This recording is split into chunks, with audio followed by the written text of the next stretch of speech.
Hello friends, कैसे हो आप सब। देखो यहाँ पे क्या है, डेटा 1 है, डेटा 2 है, डेटा 3 है। मतलब डेट वाइज यहाँ पे डेटा लिखा हुआ है, ठीक है ना। अलग अलग कॉलमों में डेटा लिखा हुआ है। आप चाहो तो इसको एक में भी कर सकते हो, लेकिन अगर इस तरह से अगर डेटा आपके पास आता है तो उस कंडीशन में क्या कर सकते हैं, ठीक है। अब यहाँ पे किसी ने बोला कि भाई यहाँ पे मैं एम्प्लॉय आईडी डाल रहा हूँ, मतलब कि जो बिल नंबर है वो यहाँ पे डाल रहा हूँ, जैसे कि 1013, ठीक है। तो 1013 कहाँ पर है, देखो ये रहा यहाँ पर। तो उसका प्रोडक्ट का नाम क्या है, कीबोर्ड, तो यहाँ पे कीबोर्ड आ जाएगा। इसकी क्वांटिटी क्या है 25, तो यहाँ पे 25 आ जानी चाहिए। लेकिन अगर मैं डाला यहाँ पे 1029, अब 1029 कहाँ पर है, इस जगह पर है। तो 1029 का क्या है, SSD है 98 है, तो SSD 98 यहाँ पे लिखा हुआ जाना चाहिए। अगर हमने 1009 डाला तो 1009 का डिटेल कहाँ पे मिलेगा, यहाँ पे मिलेगा। अब आप देख रहे हो कि अगर मैं इसके अकॉर्डिंग यहाँ पे नंबर डाल रहा हूँ, बिल नंबर, तो यहाँ पे तो एक बार में फॉर्मूला निकल के आ जाएगा। लेकिन मैंने अगर ये डाला तो वो कैसे निकल के आएगा, तो मैं आपको दिखाता हूँ कैसे आएगा। तो सबसे पहले आप लोग क्या करोगे, इस पहले कॉलम का फॉर्मूला लगा दोगे, ठीक है ना। तो यहाँ पे लिखा हुआ है 1009, प्रोडक्ट निकालना हूँ तो equal to VLOOKUP। Lookup value क्या हुआ हमारा,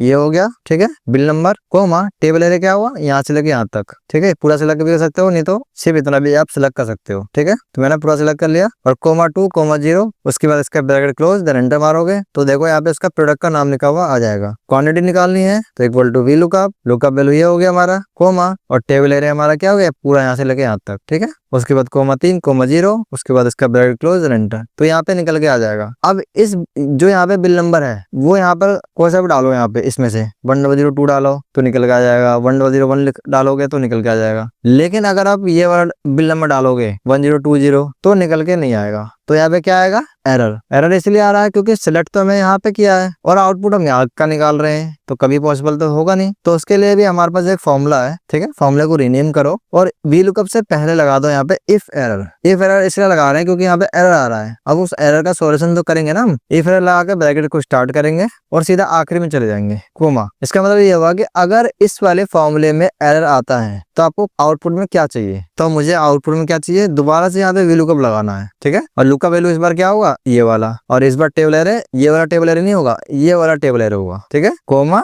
2 कोमा 0, उसके बाद इसका ब्रैकेट क्लोज देन एंटर, ठीक है। तो देखो यहाँ पे लिखा हुआ गया माउस 1020 का। इसी तरह से यहाँ भी कर देंगे, फॉर्मूले को रीनेम करो और यहाँ पे लिखो इफ एरर और आखिरी में चले जाओ कोमा, यहाँ लिखो VLOOKUP और लुकअप वैल्यू हमारा बिल नंबर कोमा, और ये हमारा हो गया टेबल एरे पूरा कोमा 3 कोमा 0, उसके बाद इसका ब्रैकेट क्लोज और इफ एरर का ब्रैकेट क्लोज देन एंटर मारेंगे तो तुरंत निकल के आ जाएगा। अब चाहे आप बिल नंबर यहाँ से डालो चाहे यहाँ से डालो, दोनों का डालोगे तुरंत आउटपुट निकल के आ जाएगा। मैं आप लोगों को दिखा देता हूँ। यहाँ डाला मैंने 1004, तो 1004 देखो यहाँ पे माउस 35, तो यहाँ डाला 105 1005, देखो हेडफोन और 40। अब मैं यहाँ से भी कोई डाल देता हूँ 1015, देखो कीबोर्ड 25, कीबोर्ड 25। लेकिन अब अगर मैं यहाँ से डालता हूँ, जैसे डाला मैंने 1027, तो देखो तुरंत फिर एरर आ जाएगा। एरर इसलिए आएगा क्योंकि हमने ये तो सिलेक्ट किया ही नहीं कहीं भी, तो एरर तो आना ही है। और दूसरी बात 1027 जहाँ पर हमने सिलेक्ट किया है उसके अंदर तो कहीं है ही नहीं। हाँ आउटपुट आ जाएगा, लेकिन यहाँ पे अगर 1027 डालोगे तो तुरंत आउटपुट आ जाएगा, ठीक है। लेकिन यहाँ से नहीं निकल के आ सकता है, तो उसके लिए भी सेम कंडीशन, दोबारा से फॉर्मूले को रीनेम करो, अगेन यहाँ पे इफ एरर लगाओ, ठीक है। और ब्रैकेट को स्टार्ट करो और दोबारा से आखिरी में चले जाओ कोमा। अब दोबारा से यहाँ पे VLOOKUP लगा दो।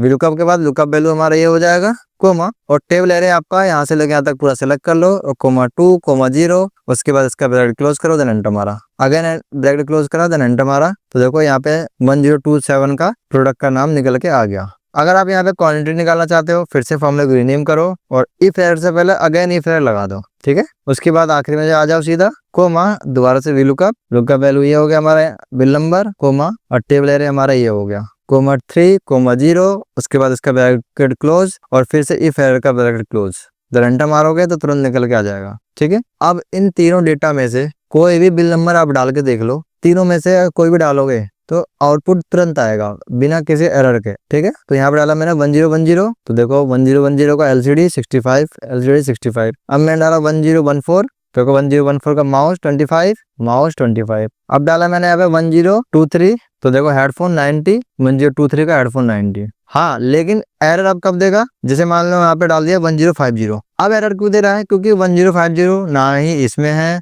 ना ही इसमें है और ना ही इसमें है, इसलिए ये एरर दे रहा है। अब इस एरर का भी अगर आप सॉल्यूशन करना चाहते हो तो दोबारा से फॉर्मूले को रीनेम करो और अगेन इफ एरर लगा दो यहाँ पे स्टार्टिंग में और आखिर में आ जाओ और यहाँ लिखो कोमा, इन्वर्टेड कोमा के अंदर नॉट फाउंड, ठीक है। और इन्वर्टेड कोमा क्लोज और इसका ब्रैकेट क्लोज, देन एंटर मारोगे तो तुरंत देखो नॉट फाउंड लिखा हुआ आ जाएगा। और यहाँ पे डाला फिर से इफ एरर और आखिर में आ गए कोमा, इन्वर्टेड कोमा के अंदर not found, inverted coma close, इसका ब्रैकेट क्लोज, देन एंटर। अब अगर यहाँ पे जो भी बिल नंबर डालोगे अगर वो इसके अंदर है, इन तीनों के अंदर, तो उसका आउटपुट निकल के आ जाएगा। जैसे लिखा मैंने 1020 तो निकल के आ गया। अगर जो आपने यहाँ पे डाला 1060 या 90 इसमें से नहीं है, इन तीनों में से, तो यहाँ पे लिखा हुआ जाएगा नॉट फाउंड। ठीक है, ठीक है दोस्तों, मैं आप लोगों से जानना चाहता हूँ कि ये वाला वीडियो आप लोगों को कैसा लगा। आप लोग इस वीडियो से कुछ नया सीख पाए कि नहीं सीख पाए, मुझे कमेंट जरूर करना। और ऐसे ही वीडियो के लिए आप लोग हमारे चैनल को सब्सक्राइब कर सकते हैं। ठीक है दोस्तों, मिलते हैं नेक्स्ट वीडियो में, तब तक के लिए बाय।